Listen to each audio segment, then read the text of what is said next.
Vamos começar então daquele que é o nosso ponto de partida. O nosso ponto de partida é a grande comissão. O Senhor Jesus, ele deixou para dar a grande comissão depois de ressurreto, porque depois de ressurreto, a sua relação com os discípulos mudou um pouco. Ele é o mesmo ontem, hoje e eternamente, mas na percepção dos próprios discípulos, Jesus, antes de ressuscitar, ele era um homem enviado por Deus em missão. Depois de ressurreto, ele já se apresentou como sendo o Deus enviado, não apenas o homem enviado por Deus em missão, mas o próprio Deus que agora envia homens em missão. E ele então invoca a sua autoridade e nos dá uma ordem. E essa ordem está em vários textos do Novo Testamento, nos Evangelhos e também em Atos. Nós gostamos muito de concentrar essa ordem no livro de Mateus, capítulo 28, versículos 18 a 20. Gostaria de ler junto com os irmãos. Vamos lá? É-me dado no céu e na terra. Fazei discípulos de todas as nações, batizando-os em nome do Pai, e do Filho e do Espírito Santo, ensinando-os a guardar todas as coisas que eu vos tenho mandado, e eis que eu estou convosco todos os dias, até a consumação dos séculos. Amém. Então nós percebemos que Jesus primeiro, ele invoca a sua autoridade para nos dar uma ordem. E esta ordem requer de nós que nós vamos ao mundo inteiro, a todas as pessoas, assim como Paulo falou, onde houver uma pessoa que ainda não conhece o Evangelho, eu sou devedor dela. Neste mundo, nós iríamos fazer uma coisa. Nós iríamos fazer discípulos, como verbo central ali deste comando em Mateus 28, versículos 18 a 20. Fazer discípulos significa não apenas comunicar o Evangelho uma vez ou duas, mas também desenvolver com as pessoas o que nós chamamos de relacionamentos discipuladores. Porque se nós pensarmos nos verbos da grande comissão, tendo fazer discípulos como núcleo, ir, batizar e ensinar, nós percebemos que é impossível cumprir todos esses verbos sem desenvolver com as pessoas um convívio, sem andar perto com as pessoas. E daí entendemos a necessidade de relacionamentos discipuladores. Eu quero que os irmãos percebam bem o que estamos fazendo aqui. Hoje à tarde nós vamos às ruas para pregar o Evangelho às pessoas. Mas assim como nós vamos fazer hoje com pessoas desconhecidas e buscar interagir com elas para estabelecer esse relacionamento, nós também somos chamados para pregar o Evangelho e desenvolver relacionamentos discipuladores com as pessoas com quem já temos relacionamentos comuns. Nós vamos fazer uma oficina hoje sobre evangelização pessoal, que é uma parte dentro deste contexto maior, que é a grande comissão, o fazer discípulos. Dentro de fazer discípulos, nós temos que transmitir verdade e vida. Fazer discípulos, tornar uma pessoa também um discípulo do Senhor Jesus, não é apenas comunicar o Evangelho, mas comunicar a nossa própria vida. Em 1 Tessalonicenses 2,8, Paulo relata como foi o início do ministério dele entre aqueles irmãos da cidade de Tessalônica. Ele diz assim em 1 Tessalonicenses 2,8, assim nós, sendo-vos tão afeiçoados, de boa vontade quiséramos comunicar-vos, não somente o Evangelho, mas ainda as nossas próprias almas. Percebam que Paulo comunica, Paulo transmite às pessoas duas coisas: o Evangelho, a verdade, a mensagem que precisa ser transmitida, especialmente pela via verbal, oral. Mas Paulo também transmitia às pessoas a sua própria vida, porque convivendo com as pessoas, elas eram capazes de imitá-lo, assim como ele imitava Cristo. Se nós queremos cumprir a grande comissão num todo, nós precisamos dessas duas ações: comunicar o Evangelho e comunicar a nossa própria vida. E hoje aqui, nesse dia, a nossa oficina, o nosso treinamento é sobre como cumprir uma dessas ações, que é transmitir verdade, transmitir a palavra, transmitir o evangelho, através especialmente da nossa oralização, da nossa comunicação. Existem pessoas que acreditam que no nosso contexto pós-moderno, o discurso está em crise a ponto de não ser mais necessário. Eu não posso concordar com esse pensamento, porque a palavra de Deus diz que a fé vem pelo ouvir, ouvir a palavra de Deus. Nós precisamos pregar o evangelho. E as pessoas dizem assim, pastor Judy Clay, mas no nosso mundo de hoje, as pessoas não querem ouvir, elas querem ver. Claro que sim. O nosso testemunho, a nossa vida, tem que respaldar o que falamos. Nós precisamos pregar o evangelho e nos certificar de que o nosso testemunho é coerente com o que pregamos. Mas ainda assim, a verdade é necessária, a proclamação é necessária. Porque nos tempos de Jesus, as pessoas também queriam ver coerência naqueles que discursavam. Quando Jesus pregou o Sermão da Montanha, as pessoas ficaram admiradas porque ele pregava com autoridade. Jesus vivia o que pregava.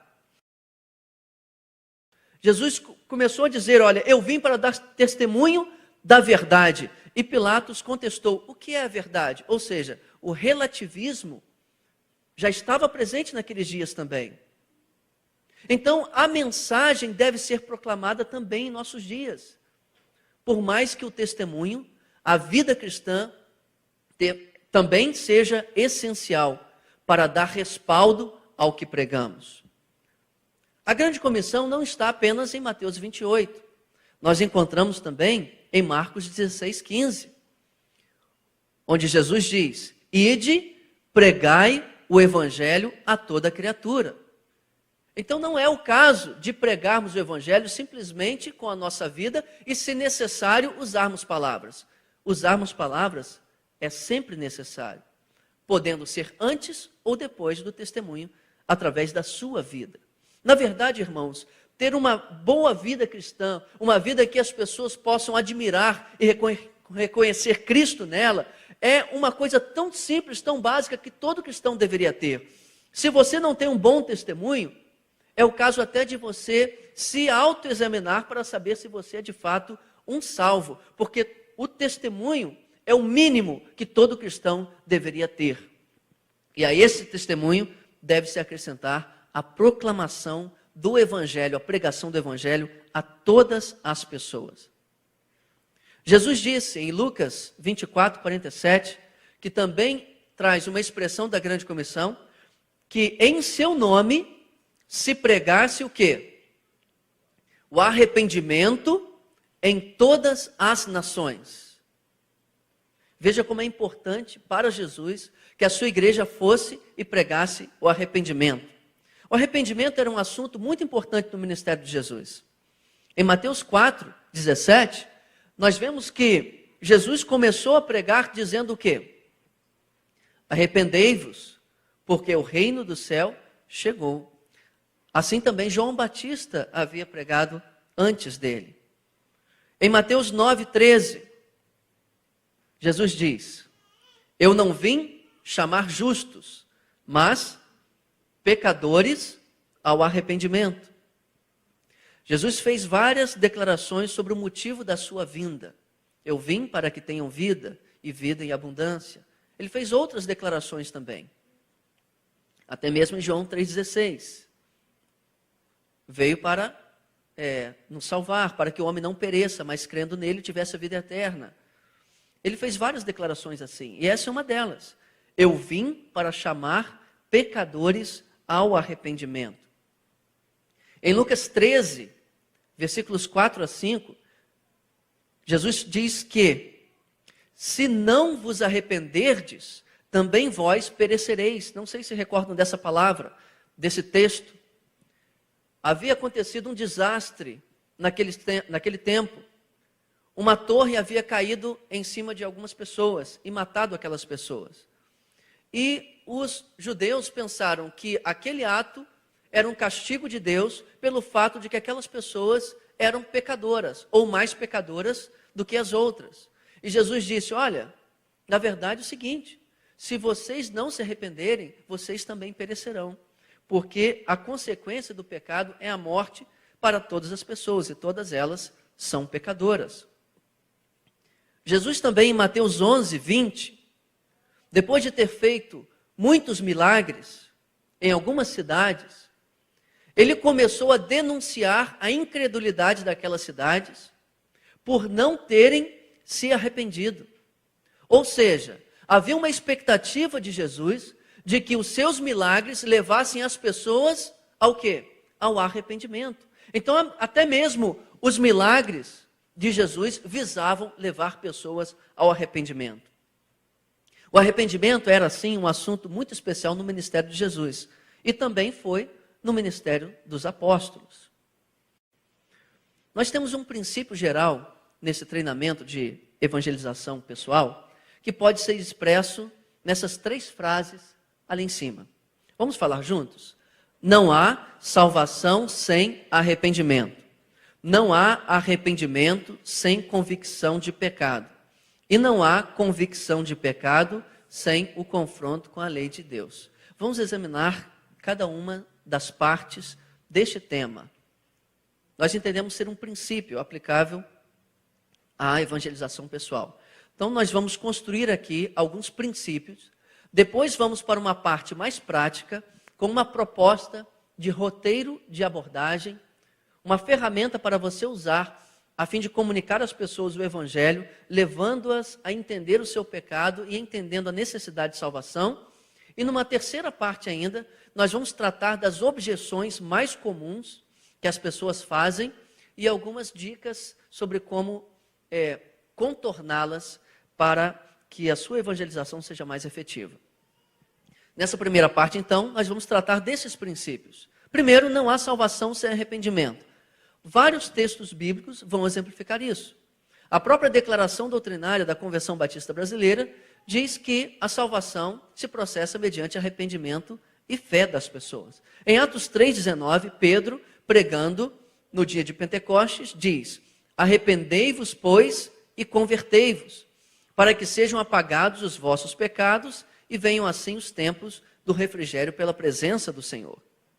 Em 1 Coríntios 7,10, Paulo também diz: porque a tristeza, segundo Deus, opera arrependimento para...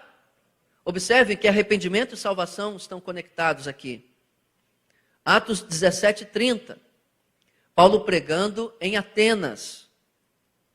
Ele diz que Deus, não tendo em conta os tempos da ignorância, anuncia, em outras versões, ordena. O arrependimento é um mandamento. Quem não se arrepende já está em rebelião contra Deus. Anuncia agora a todos os homens e em todo lugar que façam o quê? Se arrependam. Não era apenas para os atenienses, não era apenas para aquela época, é para todos os homens em todo lugar. Eles devem se arrepender e voltar-se para Deus. Portanto, não há salvação sem arrependimento. Em Atos 11, 18, até aos gentios Deus deu o arrependimento para a vida. Percebam que a vida também está conectada a arrependimento. E aí vem uma pergunta: por que será que o arrependimento aparece tão pouco no evangelismo moderno? Se era um tema tão importante no ministério de Jesus, se estava presente na proclamação dos apóstolos, por que será que hoje tão raramente nós percebemos a temática do arrependimento no nosso evangelismo? Se os irmãos forem até as livrarias evangélicas e buscarem folhetos evangelísticos, procurem ver quantas vezes a palavra arrependimento é pelo menos mencionada. Infelizmente, nós constataremos que é muito difícil encontrar esse tema, até mesmo nos folhetos. Talvez alguém tenha entendido que falar em arrependimento se tornou antipático demais diante da nossa geração. É indigesto para as pessoas. Não queremos ofendê-las, não queremos desagradá-las, então vamos buscar uma outra forma de pregar o evangelho para elas, tirando o arrependimento do cenário. E aí eu queria mostrar para vocês uns quadrinhos que a gente preparou. Eu sei que os jovens gostam muito dessas coisas de internet. E aí, os irmãos que não acessam o Facebook talvez não conheçam esse tipo de quadro. Mas vamos olhar esse aqui, olha que interessante.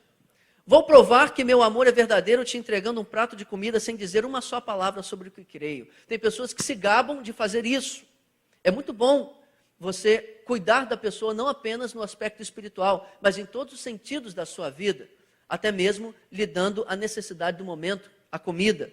Aí a pessoa diz assim, nossa, como essa pessoa me ama. Depois, muito tempo depois, o que acontece? A pessoa no inferno e clamando. E ele ainda disse que me amava. Paulo disse para Timóteo, prega o evangelho a tempo e fora de tempo. Lembra-se desse texto? Mas a introdução do texto é mais ou menos assim. Eu te imploro, Timóteo, diante daquele que há de julgar vivos e mortos na sua vinda e no seu reino, que pregue a palavra a tempo e fora de tempo. O que Paulo estava dizendo para Timóteo é que a perspectiva do julgamento deve estar presente na sua mente a todo momento, porque pode ser a última oportunidade daquela pessoa ouvir, ou até mesmo a sua última oportunidade de falar, e você também está sujeito à prestação de contas. E aí temos o perigo do evangelismo moderno. E eu queria ilustrar isso fazendo uma dinâmica com vocês. Por favor, essa mochila. Imaginem que nós estamos numa viagem de avião. Não sei quantos aqui já viajaram de avião. A poltrona é apertada, muito menos confortável do que essa que vocês estão aqui, acolchoada, né? Lá também é acolchoada, mas é apertadinho e um pouco mais dura. E nós estamos dentro de um avião. E eu sou o comissário de bordo. Eu sou aquele responsável por comunicar-se com os passageiros daquela viagem. E vocês todos são passageiros. E o piloto me chama na cabine, Jones, e diz assim para mim, Diogo, você tem uma missão. Você precisa falar para todas as pessoas que estão viajando que este avião vai cair. Essa viagem não vai ter um final feliz. E todas as pessoas que estiverem dentro do avião, quando ele cair, vão morrer. Mas há uma saída. Em determinado ponto da viagem, eu vou abrir as portas do avião. E todas as pessoas poderão salvar-se saltando desse avião com um paraquedas. Então, debaixo do assento de cada poltrona tem um paraquedas. Isso não é o caso de todo avião, não, tá, gente? Não se assustem, quem nunca viajou de avião. Não quer dizer que tem um paraquedas debaixo, porque eu vou ter que pular, não é isso, não. Na minha história, apenas tem um paraquedas debaixo da poltrona do avião. E todas as pessoas precisam, então, colocar o paraquedas para que saltem do avião e salvem suas vidas. A sua missão é fazer com que as pessoas coloquem um paraquedas. Então, eu começo a pensar, será que se eu falar diretamente que o avião vai cair, as pessoas não ficarão desesperadas demais a ponto de não colocarem um paraquedas? Eu vou tentar uma outra estratégia. Então, eu vou chamar uma pessoa e vou comunicar assim. Vou começar com esse rapaz aqui, ó. Amigo, tá gostando da viagem? Tá tranquilo também. Tá boa a viagem, avião? É o seguinte, essa viagem pode ficar ainda melhor. Sabe como? Se você usar um paraquedas. Esse paraquedas vai tornar o seu voo ainda mais agradável. Se já está agradável, vai ficar ainda muito melhor. Topa colocar esse paraquedas? Olha, ele vai achar... Mas é meio estranho, não cabe legal aqui, não. Não tem problema, mas ele vai tornar o seu voo ainda melhor. Experimente que você vai ver. Aí ele vai colocar o paraquedas, certo? Um pouco desconfiado. E as pessoas vão olhar para ele assim como vocês estão olhando. Ele deve ser um louco de usar um paraquedas dentro de um avião. Aí ele coloca o paraquedas, não se ajusta muito bem. E ele começa já a desconfiar. Será que o comissário de bordo me falou a verdade? As pessoas estão olhando para ele, achando graça do que ele está fazendo, e o paraquedas não se ajusta muito bem. A viagem não se torna mais agradável. E aí, a tendência dele é fazer o quê? É tirar o paraquedas e devolver. Não deu certo, né? E aí depois vai ser muito mais difícil convencê-lo a usar o paraquedas de novo. Concordam ou não? Isso é o que nós fazemos quando pregamos o Evangelho apenas sob a proposta da melhoria de vida. Venha a Cristo porque a sua vida será melhor. Venha a Cristo porque Ele fará isso, isso, isso e aquilo por você. É claro que Cristo nos dá a paz e a alegria que nós não temos sem Ele. Mas, se as pessoas não forem até Cristo pelo motivo correto, por se arrependerem e confiarem nele para terem a vida eterna, é muito provável que você estará apenas produzindo um falso convertido, que acabará se desviando mais tarde. Existem muitos fatores pelos quais as pessoas se desviam. E um dos fatores é esse, que nós pregamos apenas um evangelho com a proposta de tornar a vida melhor. E quando isso não acontece, as pessoas se afastam. Mas eu vou tentar de novo com outra pessoa. Deixa eu ver aqui, vou tentar com esse jovem aqui. Tudo bem? Tudo bem. Está gostando da viagem? Show de bola. Show de bola, que bom.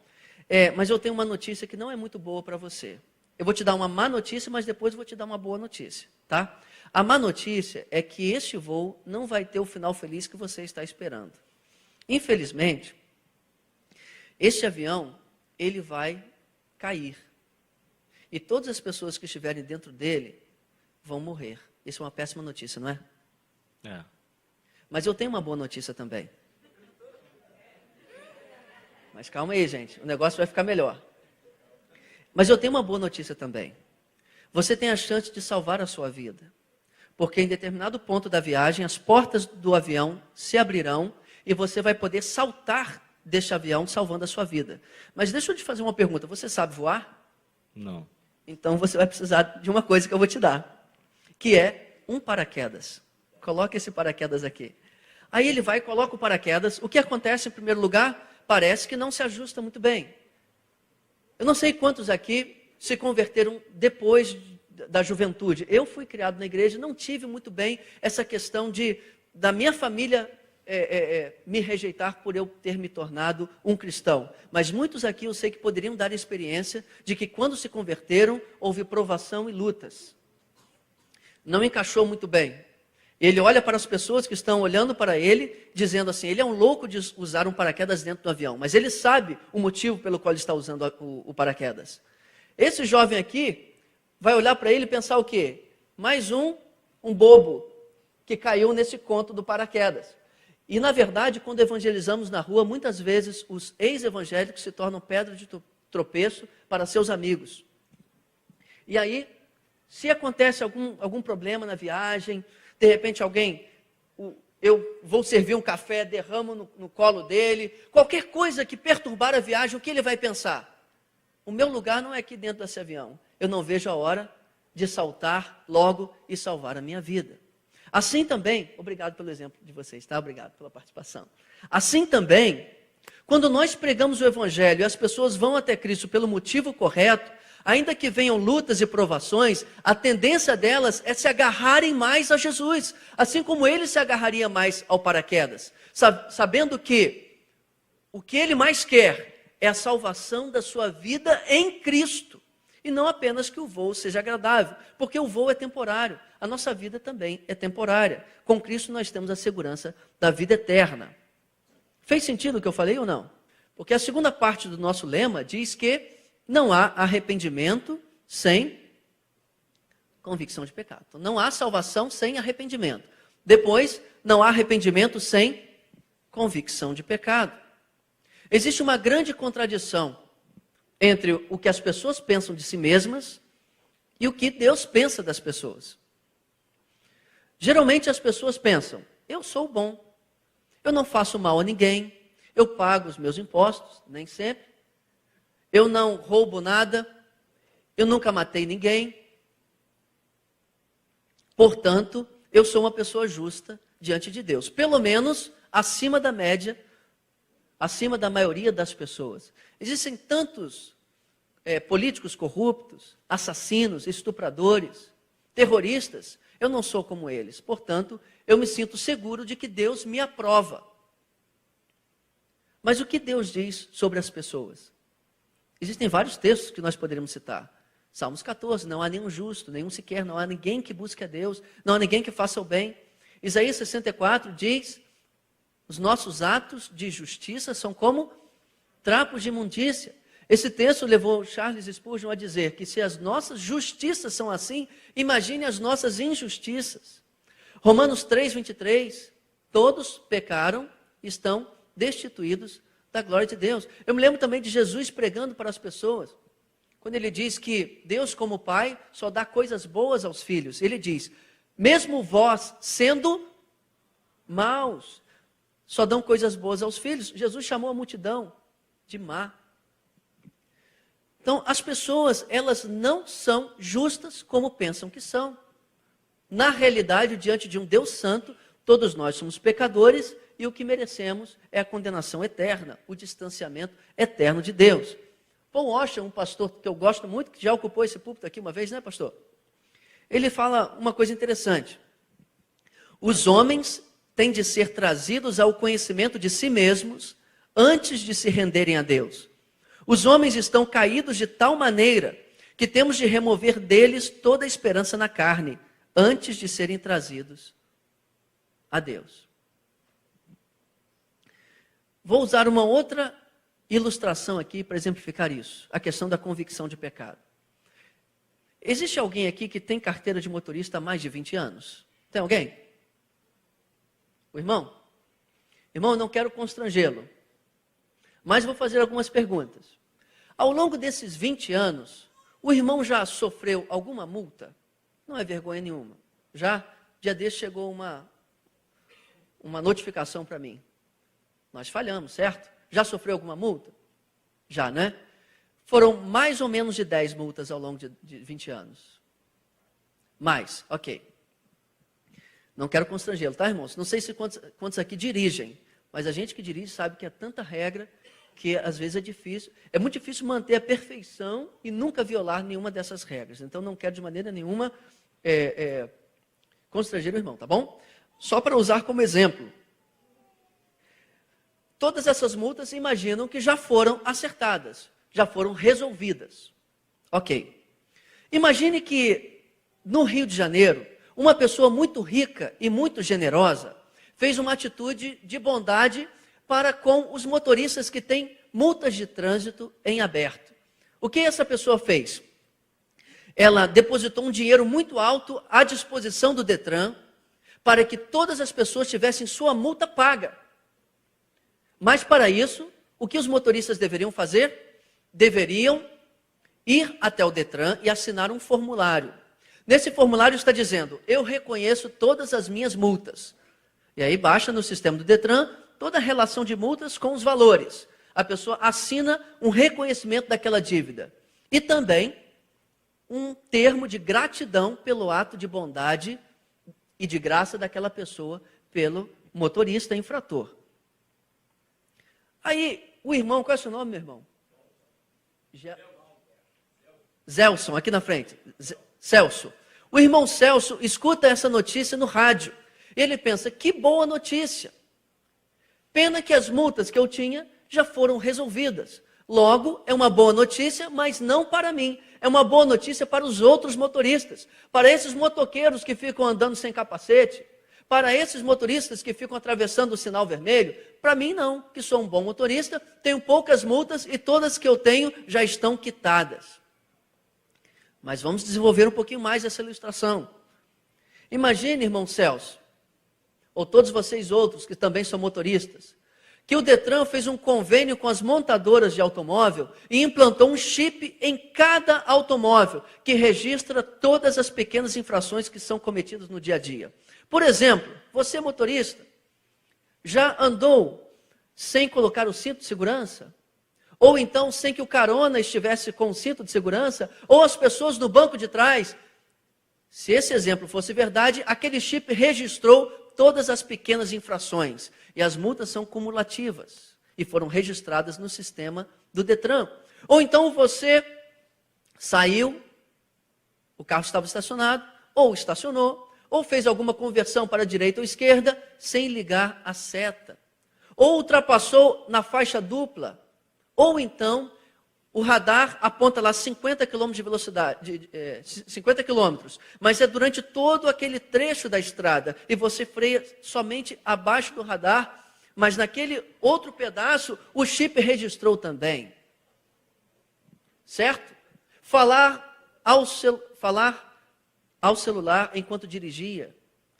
Todas essas pequenas infrações, e vocês conhecem várias, foram registradas nesse chip. Aí eu pergunto agora de novo ao irmão Celso, se tivesse acontecido isso, irmão Celso, quanto o irmão acha que teria de dívida lá de multas no Detran? Se eu falasse 100 mil reais, estaria exagerando? Talvez até mais, não é? Aí imagine agora, chegou uma notificação na casa do irmão Celso, com todas aquelas multas, com o dia, hora em que elas aconteceram, que foram registradas pelo chip. E no final, tem o total, mais de 100 mil reais de multa. O que vai acontecer agora? Aí agora ele ficou desesperado. Eu não sabia, mas depois que a lei, que aquela notificação chega, ele percebe que ele não tem desculpas e não tem escapatória. Mas enquanto ele está desesperado, ele escuta novamente no rádio. Vocês até já esqueceram, né? A notícia que estava rolando. Muitas vezes as pessoas esquecem, né? No desespero do seu pecado. O que estava acontecendo naquela cidade? Uma pessoa muito boa tinha colocado um dinheiro à disposição que poderia pagar todas aquelas multas. Bastaria que o irmão Celso fizesse o quê?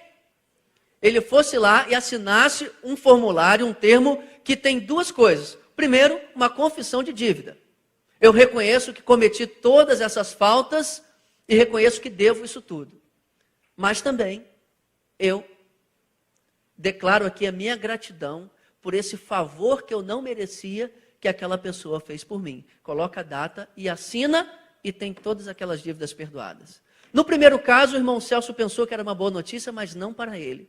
No segundo caso, o que os irmãos acham que ele faria? O que você faria?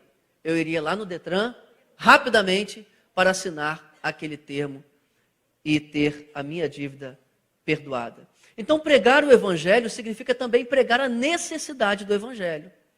Porque não há arrependimento sem consciência de pecado. Se as pessoas não souberem o que têm feito de errado, não terão do que se arrepender. E a mensagem da cruz será loucura para os que perecem.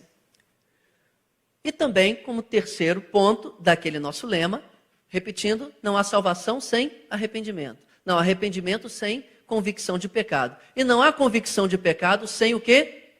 Confronto com a lei de Deus. Todas as vezes que falamos nesse assunto, e assim foi também a primeira vez que eu vi, eu tinha uma ideia errada sobre a lei.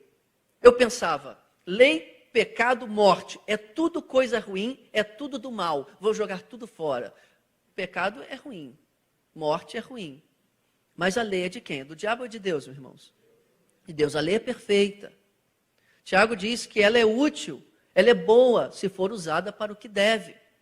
A lei teve vários propósitos na história do povo de Deus. Mas o apóstolo Paulo, quando enxergou o passado, a história da redenção, olhou para trás e viu a lei, ele teve uma conclusão teológica fascinante. Em Romanos 5:20, diz lá, onde abundou o pecado, superabundou a graça. Essa parte todo mundo conhece, mas a primeira parte nem sempre nos atentamos a ela. Ele disse, a lei veio para quê? Para que a ofensa abundasse. Mas onde abundou o pecado, superabundou a graça. A lei de Deus, ela não nos ajuda na salvação, senão no ponto em que nos faz enxergar a nossa situação. Assim como aquela notificação das multas de trânsito não resolve o problema, apenas aponta o problema e te faz consciente do problema, a fim de que pela graça você possa ser perdoado. Assim como se você tiver uma enfermidade desconhecida, um laudo médico não vai sarar, não vai curar a sua enfermidade, mas será útil para te revelar a enfermidade, a fim de que você seja curado pelo remédio. O remédio é a graça do Senhor Jesus, é o sangue dele derramado por nós, por meio da fé. A salvação é por graça, não é por esforço próprio. Mas a lei de Deus, ela nos revela o quanto nós necessitamos dessa graça. Em Romanos 3,19, Paulo também diz assim, nós sabemos que tudo o que a lei diz, aos que estão debaixo da lei o diz. Para quê? Para que toda boca esteja e todo mundo seja condenável diante de Deus. Diante da lei você não tem argumentos. Você se considera uma pessoa boa? Claro que sim. Você já mentiu alguma vez? Com certeza.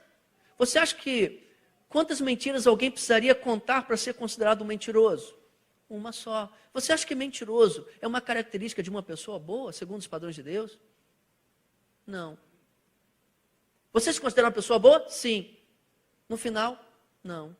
Qual foi a diferença? Um único pecado da mentira já pode fazer uma pessoa enxergar que ela não é tão boa quanto ela pensa que é. Assim a lei faz conosco, a lei escrita ou a própria lei gravada na nossa consciência. Romanos 3:20. Por isso, nenhuma carne será justificada diante dele pelas obras da lei. A sequência daquele verso. A lei não justifica ninguém, mas pela lei vem o quê? Conhecimento do pecado.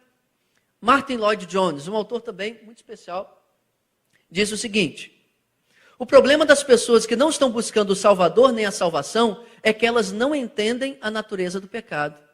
É função peculiar da lei trazer tal compreensão à mente e consciência das pessoas. Mude. É um erro terrível mostrar certas passagens que tratam de outros assuntos a um homem que ainda não está plenamente convencido de seu pecado. Ele precisa da lei. Não lhe ofereça a consolação do Evangelho até que ele veja e saiba que é culpado diante de Deus. Gálatas 3:24 diz que a lei nos serviu de quê? De aio, de guia. Ele nos conduz a quem? A Cristo, para que pela fé fôssemos justificados. Aí você pode dizer para mim, mas quem convence o homem do seu pecado, da justiça e do juízo, não é o Espírito Santo? Claro que é o Espírito Santo, esse é o ministério dele. Mas nós precisamos pregar sobre pecado e lei para que o Espírito Santo atue no coração das pessoas. Perceba bem, quando você na sua igreja, de repente você é um líder, um pastor, líder de juventude, ou lidera algum ministério, você pensa, eu acho que nós precisamos orar mais, nós estamos orando muito pouco. Quem pode fazer a igreja orar mais? Quem pode constranger, compelir os crentes a orar mais? Não é também a ação do Espírito Santo? Aí você pensa, eu vou passar a ministrar a eles mais sobre o quê? Oração. Então nós não fazemos isso em nenhum outro assunto, quando nós queremos que a igreja cresça naquele assunto. Nós sabemos sim que é o Espírito Santo que age, mas nós vamos ministrar naquele assunto. E quando se trata de evangelismo, nós queremos que o Espírito Santo convença, mas quando a gente fala de outra coisa. Paul Washer também diz o seguinte: há muitos pregadores populares em nossos dias que estão mais preocupados em dar às pessoas o melhor da vida agora, do que preocupados com a eternidade. E se gabam do fato de que não mencionam o pecado em sua pregação. Por incrível que pareça, tem pessoas que se gabam disso. E ele conclui, posso dizer isso, o Espírito Santo não tem nada a ver com o ministério deles, pois se tivesse, estaria agindo contra si mesmo.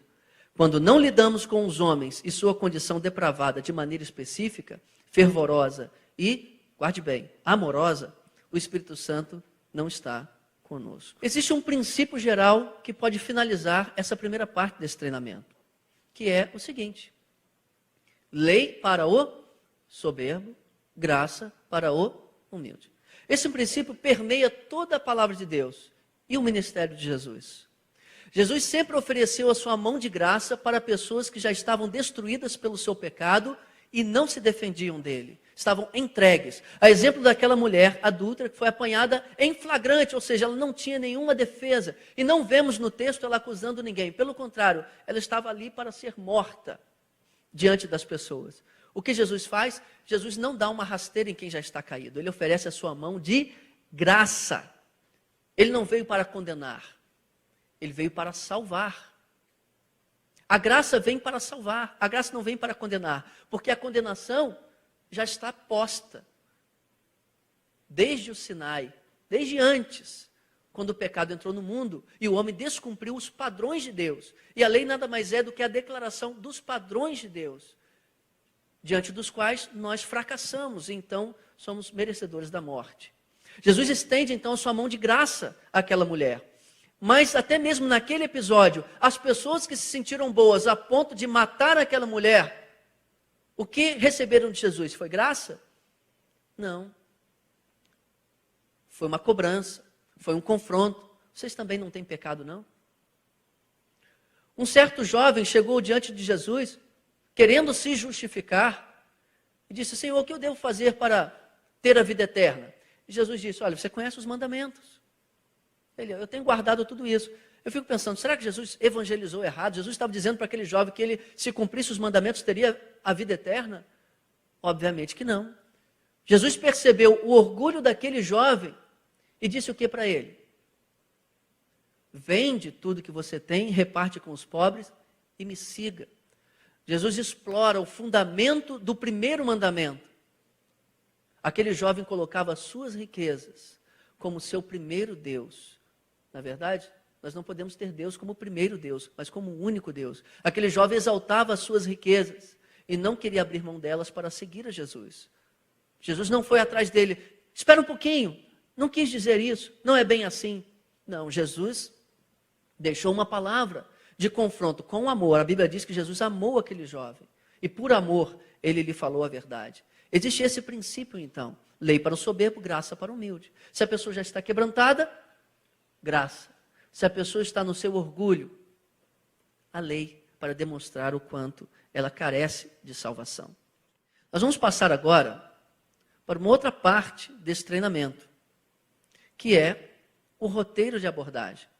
Pensando nesses princípios, nós temos uma proposta de uma ferramenta que tem se demonstrado útil ao longo desses anos, de um esquema de apresentação do Evangelho com início, meio e fim, para que você consiga, numa conversa de 5 a 10 minutos, tratar dos assuntos pecado, arrependimento, graça, fé, com as pessoas com quem você vai conversar sobre o Evangelho. Nós chamamos isso de roteiro de abordagem. Esse roteiro de abordagem ele tem 3 partes. A primeira parte, a abordagem. A segunda parte, o teste de bondade.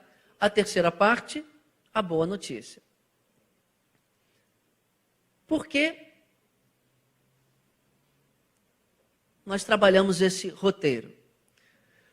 Porque algumas pessoas dizem assim, é melhor eu não ter nenhum esquema. Eu simplesmente falar aquilo que o Espírito Santo colocar no meu coração naquela hora. Sim, você precisa estar atento ao que o Espírito Santo te direcionar naquela hora. Claro que sim. Mas ainda assim, é muito útil você saber onde você quer chegar com aquela conversa. Quando nós vamos pregar, nós não preparamos antes, ao longo daquela semana, o que vamos dizer para que seja lógico e acessível ao coração dos ouvintes. Assim também é muito útil na evangelização você ter um roteiro a seguir, que você possa mentalizar para comunicar. A evangelização pessoal, ela deve ser direta, de acordo com a receptividade das pessoas.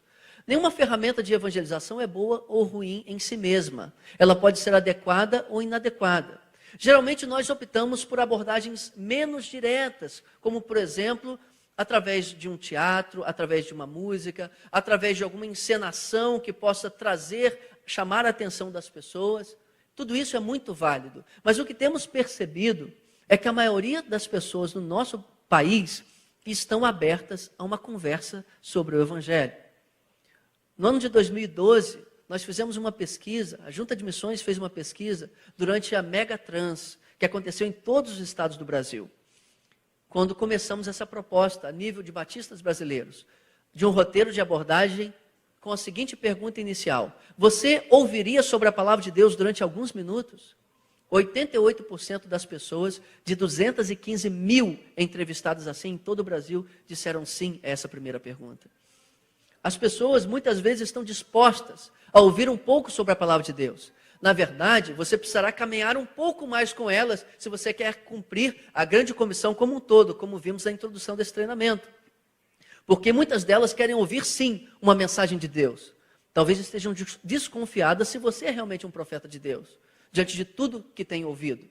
Uma vez, em Araruama, a minha esposa evangelizando uma senhora, já idosa, ela disse assim, obrigado meu irmão, a senhora ouviria um pouco sobre a palavra de Deus? Ela respondeu assim, minha filha, você vai me falar realmente sobre a palavra de Deus ou vai me pedir dinheiro? Porque em todos os lugares que eu vou, até aqui, só me pediram dinheiro. E eu estou velha morrendo, eu morro de medo de ir para o inferno. Você vai dizer o que eu preciso fazer para ir para o céu ou vai me pedir dinheiro? Muitas pessoas estão clamando por uma palavra que seja de Deus. E elas vão, obviamente, desconfiar de você ao encontrá-lo pela primeira vez. Mas isso certamente não vai acontecer com as pessoas com quem você já convive e já tem um testemunho fiel de um cristão verdadeiro. As pessoas já estão olhando para você.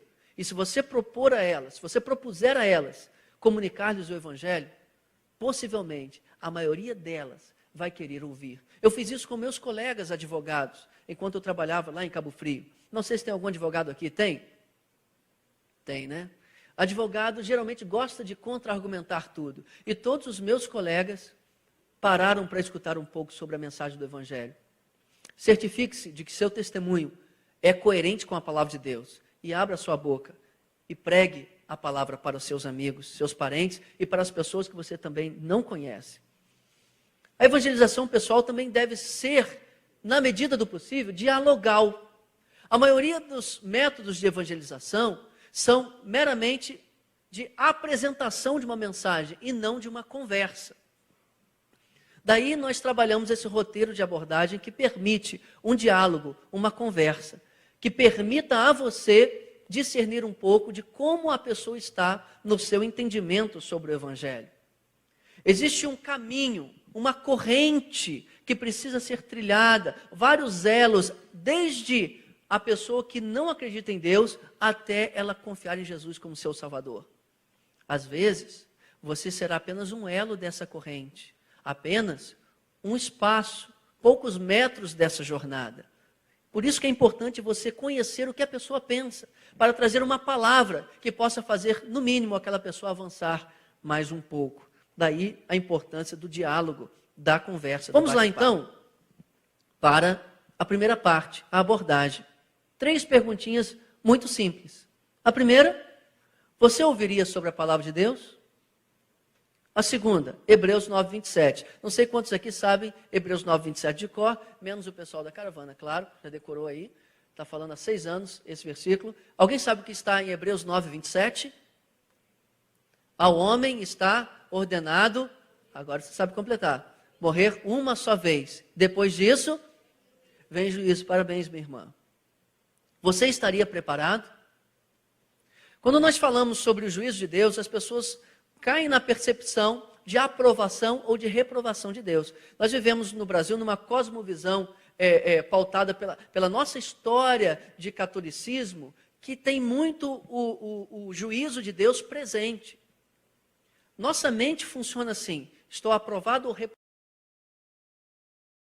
da maioria das pessoas. E quando falamos do juízo, você consegue puxar as pessoas para o assunto que você quer trabalhar com elas. Por quê? É hora de você ouvir a pessoa na sua resposta. Eu queria chamar aqui à frente o Genival. Nós vamos fazer uma pequena encenação aqui sobre uma abordagem dessas, como se fosse real. E hoje à tarde, se Deus quiser, nós vamos fazer com as pessoas na rua. Vem cá, pega o microfone aqui, por favor. Imagine que o pastor Genival é uma pessoa que estará hoje à tarde na rua, aqui próximo da igreja. Quando eu perguntar o seu nome, você dá o nome fictício de uma outra pessoa. E nós vamos fazer aqui um exemplo dessa abordagem, ok? Olá, boa tarde, tudo bem? Boa tarde, tudo bem? Meu nome é Diogo, qual é o seu nome? Josué. Josué, eu gostaria de falar um pouquinho com você a respeito da palavra de Deus. Você está interessado? Ah, sim, com certeza. Ok, dá uma pausa aqui. Não se espante com essa resposta, achando que isso aqui é só no teatro. Não, muitas pessoas lá fora vão dizer, é sempre bom ouvir sobre a palavra de Deus. Vão tirar o boné, vão apagar o cigarro, vão deixar o copo de cerveja de lado ou até mesmo escondê-lo, porque as pessoas em geral têm um certo temor sobre ouvir a palavra de Deus. Claro que há objeções, que nós vamos trabalhar mais à frente desse treinamento, tá? A palavra de Deus diz no livro de Hebreus, capítulo 9, versículo 27, que todas as pessoas um dia vão morrer e em seguida vão estar diante de Deus para prestar contas a Ele.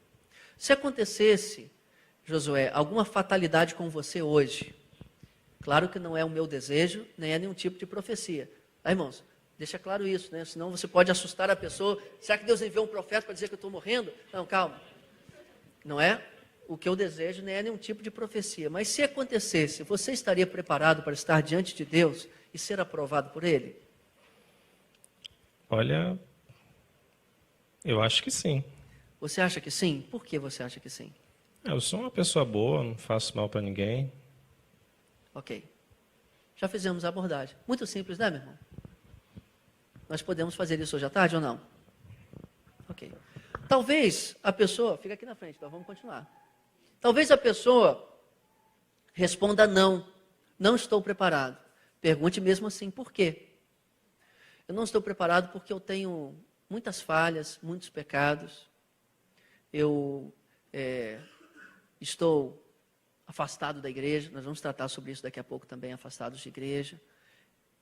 Pergunte à pessoa por quê e queira ouvir dela qual é a razão dela não estar preparada. Depois disso, nós tratamos da segunda parte, que é o chamado teste de bondade. Se a pessoa disser, eu estou mal diante de Deus, certamente seria condenado. Você pode fazer uma pergunta check-up. Então quer dizer que se você morresse hoje, você estaria indo para o inferno? É uma pergunta séria, né? Alguns vão dizer, isso mesmo, eu estou indo para o inferno. Outras vão dizer assim, não, peraí, também não é para tanto. Eu não estou preparado assim para ser elogiado em tudo, mas o inferno também é grave demais. Eu vou ter um cantinho no céu para mim. Aí, por isso que a gente faz essa pergunta de check-up quando a pessoa diz que não está preparada. Vamos para a segunda parte. A maioria das pessoas vão responder mais ou menos como ele.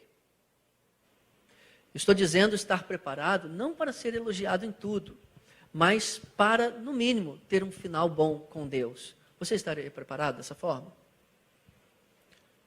Olha, eu Acho acho que sim. acho que estaria sim. Já respondeu, ok. Segunda parte, teste de bondade. Você se considera uma pessoa boa? Sim. O que seria uma pessoa boa para você? Eu não mato, eu não roubo, eu faço as coisas direito, pago meus impostos. Tem muita gente pior que eu sou uma pessoa boa, sim. Já viram isso em algum lugar? Já, né? Bastante, não é? Essa pergunta, você se considera uma pessoa boa? É uma pergunta chave, que quando você se perdeu, se você não fez ainda, faça, que te reconecta no roteiro. E agora vamos tratar um pouquinho sobre os mandamentos, não é? Voltando aqui. Josué, você parece para mim uma pessoa boa. Você está me dando atenção, sendo que você nem me conhece. Isso demonstra uma gentileza sua. Posso fazer um teste, segundo os mandamentos de Deus, os 10 mandamentos, para ver se você é uma pessoa boa aos olhos dele? Sim, pode fazer. Ok. Ao longo de sua vida, Josué, você já contou alguma mentira? Nossa, Várias. vários. Quem não mente, né? Uma pessoa que já contou várias mentiras como você, ela poderia ser chamada de quê? Mentirosa. De Deus? Não, não é. Não. Alguma vez, Josué, você já falou o nome de Deus desnecessariamente? Como assim? Você falou o nome dele, não pensando nele para adorá-lo ou até para orar. Você falou para expressar indignação, aborrecimento. Já sim. Sim. Alguma vez você já desobedeceu os seus pais? Já. Eu fiz 3 dos 10 mandamentos. Eu vou dar alguns exemplos. Não necessariamente você precisa fazer mais do que 3. 1, 2 ou 3 podem ser suficientes. Eu vou fazer alguns outros mandamentos para ilustrar a você quais que você pode usar. Josué, Jesus disse que na lei estava escrito, não matarás. Mas se você tiver raiva do seu irmão, de uma outra pessoa, você já seria culpado desse mandamento. Você já sentiu raiva de alguém? Muita coisa. Ok. Outro. Você já furtou alguma coisa de alguém, por menor que seja? Fruta no quintal do vizinho. Ok. Sim. Você fazia escondido, certamente porque você sabia que era errado. Sim. Exemplos de furto. Vou dar outros exemplos. Imagina que ele falasse assim, não, nunca furtei nada de ninguém. por menor que seja, o valor não importa. Tipo, pegou uma coisa emprestada e não devolveu. Já fiz também. Já. Você alguma vez já comprou ou tem na sua casa algum CD ou DVD pirata, ou jogo de videogame, ou baixou música ilegalmente na internet? Nossa, todos eles. Tem noção se é certo ou errado? É errado, né? É errado. Não entre no debate se a lei e o crime... A questão aqui não é lei humana, não. A questão aqui é não furtarás, certo? O autor daquele produto tem o direito sobre aquele produto, que é um patrimônio também, só que é imaterial, não é físico. Nós não estamos discutindo o componente físico do CD ou DVD, mas o direito autoral que está ali. E ele só disponibiliza mediante pagamento. Todas as vezes que você se apropria daquilo, sem que tenha sido pelo meio legítimo do pagamento, a não ser que ele ceda gratuitamente, você está furtando uma coisa que pertence a ele, que é o seu direito autoral. Já furou fila alguma vez? Já. Estou dando exemplos, não furtarás. Você trabalha e, por exemplo, você sai às 18 horas, mas quando chega 17h45, você já começa a morcegar, desliga o computador. Aqueles 15 minutos, o seu patrão está te pagando por eles. E você faz corpo mole. Não é uma forma de você furtar? Com certeza. Tá, outro exemplo, vou dar mais um apenas. Você trabalha numa empresa e tem o telefone da empresa. E você tem o seu celular com aqueles créditos limitadíssimos, né? E você, para tratar de um assunto pessoal, usa o telefone da empresa, poupando os seus créditos, fazendo com que a empresa pague por aquela ligação. É ou não é uma forma de furtar? Só alguns exemplos, tá? Beleza, não furtarás. Vou usar mais um. Você, Josué, alguma vez já olhou para uma mulher e a cobiçou no coração, sendo que Jesus disse que isso seria como um adultério? Já. Sim. Dei alguns exemplos. Eu falei 6, mais ou menos, 6 ou 7. Os pecados dos 10 mandamentos, geralmente estes que falam de relações humanas, são mais simples para a pessoa compreender que errou. Se você falar, você ama Deus sobre todas as coisas, o que a maioria das pessoas vai dizer? Claro que sim, ok? Então, prefira começar com esses mandamentos, especialmente o da mentira, que é muito simples da pessoa compreender. Vamos arrematar, então, o teste de bondade. 5, agora o 6. Diante do que você me falou, Josué, tendo admitido esses pecados, você acha que Deus te consideraria culpado ou inocente? Culpado. Culpado você merecia um prêmio ou um castigo? Castigo. Céu ou inferno? Nessas horas a pessoa às vezes nem responde. E não é necessário que ela responda porque ela já pensou na resposta. Por que nós fazemos essas perguntas? Porque elas vão trazendo assim uma escada de gravidade cada vez mais profunda. Prêmio ou castigo? Logicamente, céu ou inferno. Certo? Inocente ou culpado? Prêmio ou castigo? Céu ou inferno. E é interessante que você vai sentindo na pessoa que aquilo que para ela poderia ser uma brincadeira no início, agora a sua consciência já foi atingida pelo golpe da lei de Deus. Essa é a finalização do teste de bondade. Simples ou não é, irmãos? Vamos para a terceira parte. A boa notícia. Geralmente, quando evangelizamos, nós enfatizamos bastante a boa notícia. Mas agora, nós estamos apresentando um remédio, depois da pessoa estar convencida de que precisa do remédio. Muda muito a forma com que evangelizamos e a receptividade das pessoas. Vamos lá. A boa notícia, ela também tem algumas partes. Você sabe, Josué, o que Deus fez para que as pessoas que confiarem nele pudessem ter os pecados perdoados e a vida eterna? Não. Não sabe? Não se admire dessa resposta, porque muitas pessoas não sabem. Evangelizando um taxista, certa vez, eu gosto de evangelizar taxistas, porque eles têm geralmente um crucifixo pendurado no retrovisor. Daquele crucifixo você pode puxar o assunto, dizendo como Paulo fez em Atenas, né? Eu estou vendo aqui um crucifixo no seu retrovisor. O senhor é uma pessoa de fé? Sim, não, minha esposa que colocou aí. Posso compartilhar um pouquinho sobre o significado da morte de Jesus ali na cruz? E daí você puxa o assunto valendo-se do crucifixo. E uma vez um taxista disse para mim, eu não sei. E eu comecei a fazer como eu vou fazer aqui agora, explicando sobre o sentido da morte de Cristo. No final, ele pegou um crucifixo, assim, que estava no bolso, não estava no retrovisor, e disse, eu carrego Jesus aqui no meu bolso. Ou seja, ele tinha um amuleto, mas ele não tinha compreensão do que aquilo significava.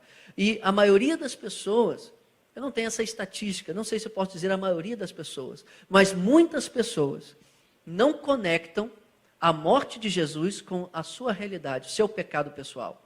E nós dizemos, o Brasil é um país já evangelizado. Se nós perguntamos, o que Jesus morreu na cruz por quê? Para nos salvar. As pessoas repetem como um mantra, mas não pensam nisso, não refletem na aplicação disso na sua própria realidade. E aí, quando chega ao ponto crítico da abordagem, essa pergunta, o que Deus fez para te salvar? Eu não sei, não faço ideia. Você já ouviu Josué falar sobre Jesus? Já ouvi, já. Você entende o sentido da morte dele na cruz? Não. A Bíblia diz que Deus amou o mundo de tal maneira que deu o seu único filho, para que todo aquele que nele crer não pereça, mas tenha a vida eterna. Isso significa que todas as pessoas que confiarem em Jesus podem ter a salvação e o perdão de seus pecados. É como se nós tivéssemos cometido um crime contra Deus, que são os nossos pecados, e Jesus pagou a fiança no nosso lugar. Imagine um seguinte exemplo. Você está sentado no banco dos réus em um tribunal. Já assistiu a algum julgamento, pelo menos na televisão? Já.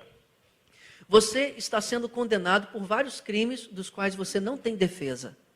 Mas antes do juiz bater o martelo, levanta-se alguém no meio do tribunal e diz, Senhor juiz, eu amo muito Josué, eu aceito tomar o lugar dele. E essa pessoa vai, senta no teu lugar, coloca as algemas que estavam em você nele e diz, que venha a condenação sobre mim e que se dê a liberdade ao Josué.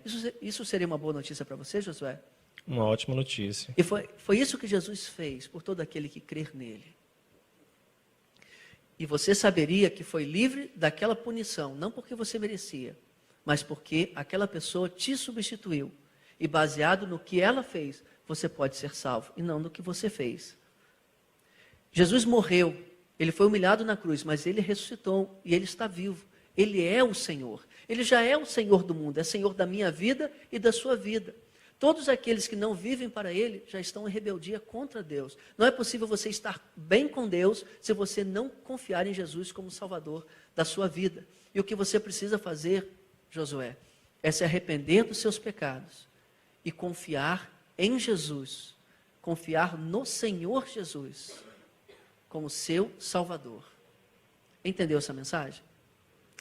Entendi. Ok. O que eu faria nesse momento? Aí entenda o discernimento de Deus no momento que isso acontecer para você orar com a pessoa ou perguntar, você gostaria de, nesse momento, fazer uma oração a Deus, dizendo que você se arrepende de seus pecados e confia em Jesus como seu Salvador? Fique livre no momento para sentir a direção de Deus para isso. Mas sabe de uma coisa, se você levar uma pessoa, obrigado, Genival, pode sentar. Se você levar uma pessoa a repetir simplesmente uma oração, sem que ela esteja convicta do pecado e crendo, você possivelmente terá feito mais um falso convertido. A salvação é uma obra sobrenatural do Espírito Santo de Deus que convence o homem de seu pecado e o regenera e o transforma. Ore para que Deus faça isso enquanto você prega e tenha muito discernimento sobre como concluir a sua abordagem. Eu estava, dia desses, pela internet, no Facebook, uma pessoa me chama no particular e diz, o que eu faço com uma pessoa que eu já conversei com ela, já levei a repetir uma oração e ela se decidiu e nunca mais apareceu ou não quer mais conviver comigo, não quer mais ir à igreja. Olha só como às vezes nós distorcemos o que é salvação, achando que uma simples repetir de uma frase vai gerar conversão nas pessoas. A salvação é uma obra sobrenatural do Espírito Santo de Deus. O que nós temos que fazer é proclamar o Evangelho, orando para que o Espírito Santo atue no coração das pessoas. Esse é um roteiro bem simples que nós temos trabalhado na caravana do arrependimento. E agora vamos falar um pouquinho sobre como contornar as objeções mais frequentes que acontecem. Mas antes, gostaria de falar um pouquinho sobre essa questão da estratégia do gancho, Que estratégia é essa? É aquela que você não direciona nada. Você apenas dança conforme a música. Você vai por onde a pessoa está te conduzindo. Eu começo a falar e a pessoa fala alguma coisa, desta coisa eu pego um gancho para prosseguir na minha abordagem. Eu creio que nós é que devemos direcionar a abordagem, a conversa para onde queremos, a fim de conseguir completá-la com início, meio e fim. Então se prepare, meu irmão, para você conseguir concatenar seus pensamentos, prosseguir no roteiro de abordagem, ainda que não exatamente o que foi proposto aqui, mas sabendo exatamente para onde você está indo, e não simplesmente esperar conectores que a pessoa vai te dar. Algumas dicas importantes. Primeiro, mantenha-se o máximo que puder no roteiro. Às vezes, a pessoa vai falar coisas que podem fazer você mudar de assunto. Às vezes, você começa a divagar os assuntos. E às vezes não é direcionamento do Espírito Santo, é só falta de preparo sua. O Espírito Santo ele vai te direcionar algumas vezes a tratar de questões específicas, mas isso é diferente de você não estar preparado para completar a sua abordagem. Mantenha-se o máximo que você puder na sua proposta. Evite divagações. Segundo, não responda todas as perguntas. Às vezes nós pensamos assim: eu acho que eu não consigo evangelizar, porque vai que uma pessoa faz uma pergunta muito difícil que eu não saberei responder. A questão não é nem se você saberá as perguntas. A questão é que você não é obrigado a responder todas as perguntas. Jesus não respondeu todas as perguntas. Certa vez perguntaram para ele: com que autoridade fazes isto? Ele não respondeu aquela pergunta. Quando uma pessoa faz uma pergunta que você entende que não é pertinente para a caminhada, coloque com simpatia da seguinte forma: olha, essa pergunta é bem interessante, mas deixa eu prosseguir aqui, deixa eu caminhar um pouquinho mais no meu raciocínio. A pessoa geralmente vai levar numa boa, ela vai entender que você quer completar um pensamento. Às vezes tem pessoas que fazem perguntas só para contrariar você ou para te colocar alguma pegadinha, algum tipo de ratoeira. Cuidado para não cair nisso. Se a pessoa, por sua vez, estiver perguntando com um desejo sincero de entender mais sobre um assunto, diga para ela: olha, guarda a sua pergunta que ao final eu vou ter prazer em responder. Existem pessoas que perguntam por terem um desejo sincero de saber, estão buscando respostas. Outras pessoas fazem perguntas apenas para tentar te embaraçar. Então você não é obrigado a responder todas as perguntas. Se saia com elegância, mais ou menos assim: olha, essa pergunta é muito interessante, mas deixa eu completar aqui o meu raciocínio, talvez depois a gente volte a ela. Pode ser? A pessoa vai dizer sim, ok, e continua, prossiga. Terceiro, não conteste questões secundárias. A pessoa está com o crucifixo. Utilize o crucifixo como ilustração da morte de Jesus na cruz. Não entre no assunto se aquilo ali é apenas um amuleto, se Jesus está pendurado na cruz e deveria estar com a cruz vazia, já que ele está vivo. Não entre em pormenores. Aproveite o máximo que você puder das situações. Às vezes a pessoa fala alguma coisa tipo: mas olha, eu já fui numa igreja evangélica e lá o pastor roubava dinheiro de não sei do quê, ou então fulano de tal caiu em pecado, tal. E você entra nessa questão, não, e tal. Não, cara, concorde com o máximo que você puder da pessoa. Realmente, muitas pessoas causam embaraço para o evangelho. Nós temos ouvido notícias, até mesmo de pastores, infelizmente, que cometem esse tipo de pecado, mas cada um dará conta de si mesmo. Vamos progredir? Vamos continuar aqui a conversa? Não debata sobre assuntos que não são a sua proposta de salvação. Por exemplo, pecados específicos. As pessoas vão para o inferno, se vão, dependendo, claro, que se Jesus não as salvar, não por causa de um pecado específico, mas por causa de seu pecado, no singular, sua pecaminosidade, que se expressa em pecados específicos. Um dos pecados é o furto. Não entre na discussão se a pirataria é legítima ou não. Quando você usar esse exemplo, pergunte à pessoa, você tem noção se é certo ou errado? Geralmente ela vai dizer, é errado. Se a pessoa disser, eu já menti, mas minhas mentirinhas foram todas boas. Todas as vezes que você mentiu, foi esse tipo de mentira? Ela geralmente vai dizer, não. Não entre na discussão qual o tipo de mentira válida ou não. Às vezes você gasta 3 a 5 minutos com esse tipo de questão e não chega ao seu ponto. Assim também, quando você vai evangelizar uma pessoa que tem o pecado da idolatria, evite falar disso. Observe bem, não estou dizendo que nós não temos que confrontar esse pecado, mas perceba, num tipo de abordagem e conversa de 5 a 10 minutos, você quer completar o seu raciocínio. E existem outros pecados dos quais ela está com a guarda abaixada, e você vai abordar o pecado que ela está com a guarda levantada, porque ela já se preparou para se defender. É melhor você pular aquele assunto para completar o seu raciocínio, porque o Espírito Santo vai falar ao coração dela. Se ela se arrepender e crer, o Espírito Santo vai convertê-la com relação aos seus pecados específicos.